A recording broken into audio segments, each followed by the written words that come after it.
Hello and welcome everyone to Silver Asset of the Day for the 17th of September 2021, presented by myself, Phil Carr, at the Gold and Silver Club. So as we get towards the end of the week here, what do you need to be aware of? Well, first of all, everything we discussed with you at the start of the week with the potential for outflows over this week for the dollar to pick up momentum to the upside, which we've seen certainly over Thursday's session, dollar breaking out 0.5% on the day, would result in pressure on the metals. We've seen gold prices break down 2.5% and silver prices, they've broken down 5% on Thursday, all the way back down towards 23 US dollars per ounce. If you watched our week ahead commodity report, if you watched Gold Asset of the Day, you will know that we were expecting and forecasting for pressure to the downside on metals over the course of this week. And in fact, throughout the month of September, it's very common to see metals under pressure as you have end of quarter profit taking. On Friday, you have quad witching. As we go into next week, you have the FOMC statement. You also have China on their public holidays at the beginning of next week. All of this creates an environment where traders are essentially going into risk off. They're taking profit off the table. They're moving into the dollar. And with that, you tend to see the dollar break out to the upside. It's been the same over the last few years.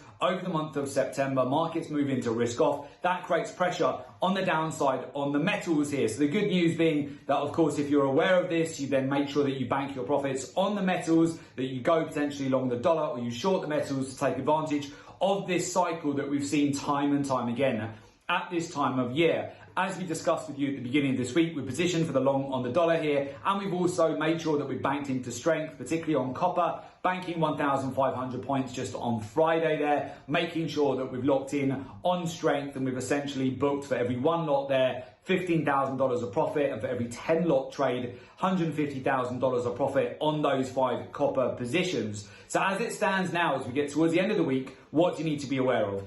As you mentioned last week, hedge funds and money managers, they've continued to trim their overall net long position on gold in the last week. So with that, we have seen pressure to the downside. In fact, gold is now down 3% on the week after dropping 2.5% on Thursday. The gold-silver ratio has broken out to the highest level in 1 year, and dollar index is almost back up 1 month highs.